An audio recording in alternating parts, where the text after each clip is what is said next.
He was a large man with rounded shoulders, a massive head, and a broad, intelligent face sloping down to a pointed beard of grizzled brown. A touch of red in nose and cheeks, with a slight tremor of his extended hand, recalled Holmes's surmise as to his habits. His rusty black frock coat was buttoned right up in front, with the collar turned up, and his lank wrists protruded from his sleeves without a sign of cuff or shirt. He spoke in a slow fashion, choosing his words with care, and gave the impression generally of a man of learning and letters, who had had ill usage at the hands of fortune. "We have retained these things for some days," said Holmes, "because we expected to see an advertisement from you giving your address.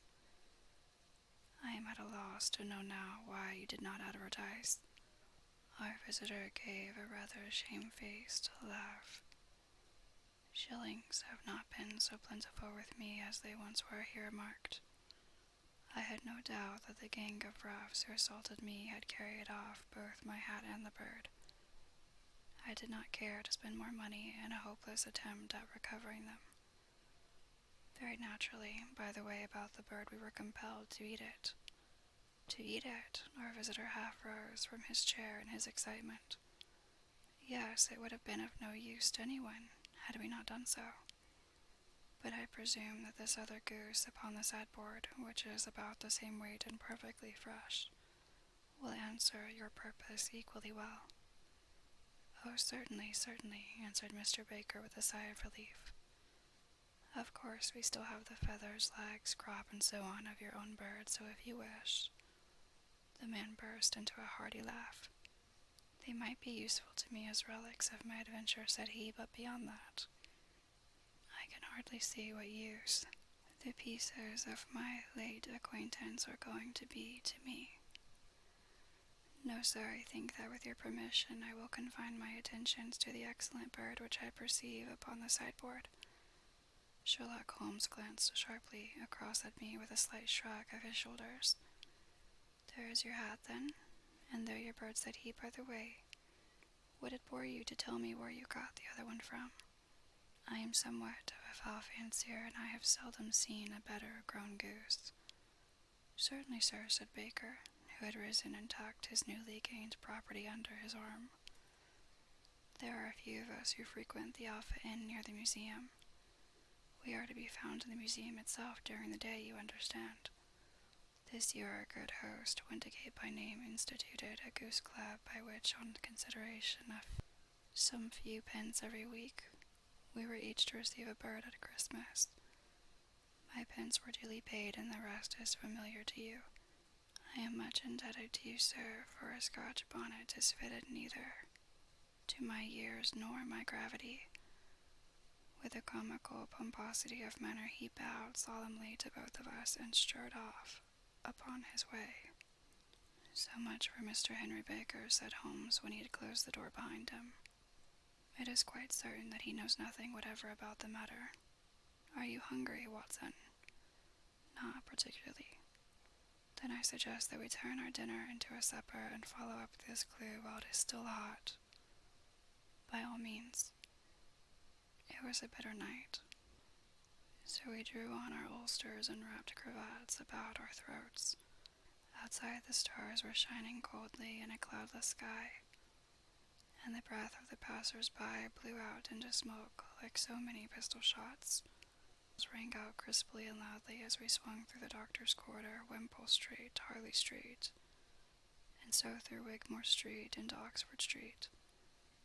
In a quarter of an hour we were in Bloomsbury at the Alpha Inn, which is a small public house at the corner of one of the streets which runs down into Holborn. Holmes pushed open the door of the private bar and ordered 2 glasses of beer from the ruddy-faced, white-aproned landlord. "Your beer should be excellent, if it is as good as your geese," said he. "My geese?" The man seemed surprised. "Yes, I was speaking only half an hour ago to Mr. Henry Baker, who was a member of your goose club." "Ah, yes, I see, but you see, sir, them's not our geese." "Indeed. Whose then?" "Well, I got the 2 dozen from a salesman in Covent Garden. Indeed. I know some of them. Which was it? Breckenridge is his name. Ah, I don't know him. Well, here's your good health, landlord, and prosperity to your house. Good night. Now for Mr. Breckenridge, he continued, buttoning up his coat as we came out into the frosty air. Remember, Watson, that though we have so homely a thing as a goose at one end of this chain, we have at the other a man who will certainly get 7 years penal servitude unless we can establish his innocence. It is possible that our inquiry may but confirm his guilt, but in any case we have a line of investigation which has been missed by the police, and which a singular chance has placed in our hands. Let us follow it out to the bitter end.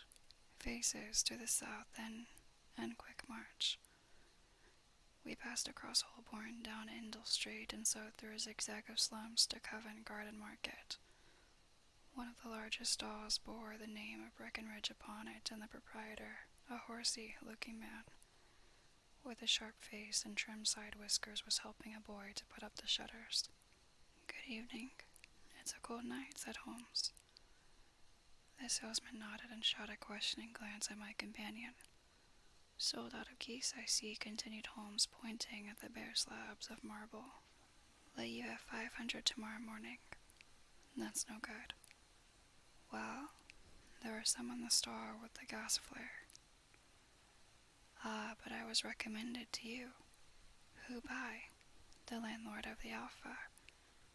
"Oh yes, I sent him a couple of dozen." "Fine birds they were, too. Now where did you get them from?" To my surprise, the question provoked a burst of anger from the salesman. "Now then, mister," said he, with his head cocked and his arms akimbo, "what are you driving at? Let's have it straight now." "It is straight enough. I should like to know who sold you the geese which you supplied to the Alpha." "Well then, I shan't tell you, so now." "Oh, it is a matter of no importance. But I don't know why you should be so warm over such a trifle." "Warm? You'd be as warm, maybe, if you were as pestered as I am. When I pay good money for a good article, there should be an end of the business, but it's, where are the geese? And who did you sell the geese to? And what will you take for the geese? One would think they were the only geese in the world to hear the fuss that is made over them." "Well, I have no connection with any other people who have been making inquiries," said Holmes carelessly. "If you won't tell us, the bet is off, that is all, but I'm always ready to back my opinion on a matter of fowls, and I have a 5 on it that the bird I ate is country bred." "Well then, you've lost your 5, for it's town bred," snapped the salesman. "It's nothing of the kind." "I say it is." "I don't believe it." "Do you think you know more about fowls than I, who have handled them ever since I was a nipper? I tell you all those birds that went to the Alpha were town bred. You'll never persuade me to believe that. Will you bet then?" "It's merely taking your money, for I know that I am right. But I'll have a sovereign on with you, just to teach you not to be obstinate." The salesman chuckled grimly. "Bring me the books, Gil," said he. The small boy brought round a small thin volume, and a great greasy-backed one, laying them out together beneath the hanging lamp. "Now then," said the salesman, "I thought that I was out of geese, but before I finish, you'll find that there is still one left in my shop. You see this little book? Well, that's a list of the folk from whom I buy, you see? Well then, here on this page are the country folk, and the numbers after their names are where their accounts are in the big ledger. Now then, you see this other page in red ink? Well, that is a list of my town suppliers. Now look at that third name, just read it out to me." "Miss Oakshott, 117 Brixton Road, 249, read Holmes. "Quite so. Now turn that up in the ledger."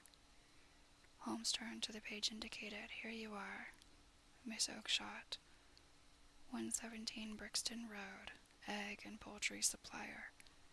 Now then, what's the last entry?" "December 22nd, 24 geese." "Quite so, there you are, and underneath, sold to Mr. Windigate of the Alpha. What have you to say now?" He drew a sovereign from his pocket and threw it down upon the slab, turning away with the air of a man whose disgust is too deep for words. A few yards off, he stopped under a lamp-post and laughed in the hearty, noiseless fashion which was peculiar to him. When you see a man with whiskers of that cut, and the pink gun protruding out of his pocket, you can always draw him by a bet, said he. I dare say if I had put £100 down in front of him, that man would not have given me such complete information as was drawn from him by the idea that he was doing me on a wager. Well, Watson, we are, I fancy, nearing the end of our quest, and the only point which remains to be determined is whether we should go on to this Miss Oakshott tonight, or whether we should reserve it for tomorrow. It is clear from what that surly fellow said that there are others besides ourselves who are anxious about the matter, and I should. His remarks were suddenly cut short by a low hubbub which broke out from the stall which we had just left. Turning round, we saw a little, fat-raced fellow standing in the center of the circle of yellow light which was thrown by the swinging lamp, while Breckenridge, the salesman, framed in the door of his stall, was shaking his fist fiercely at the cringing figure. "I've had enough of you and your geese," he shouted. "I wish you were all at the devil together. If you come pestering me any more with your silly talk, I'll set the dog at you. You bring Miss Oakshott here and I'll answer her. But what have you to do with it? Did I buy the geese off you?" "No, but one of them was mine all the same," whined the little man. "Well, then ask Miss Oakshott for it. She told me to ask you." "Well, you can ask the King of Prussia, for all I care. I've had enough of it. Get out of this."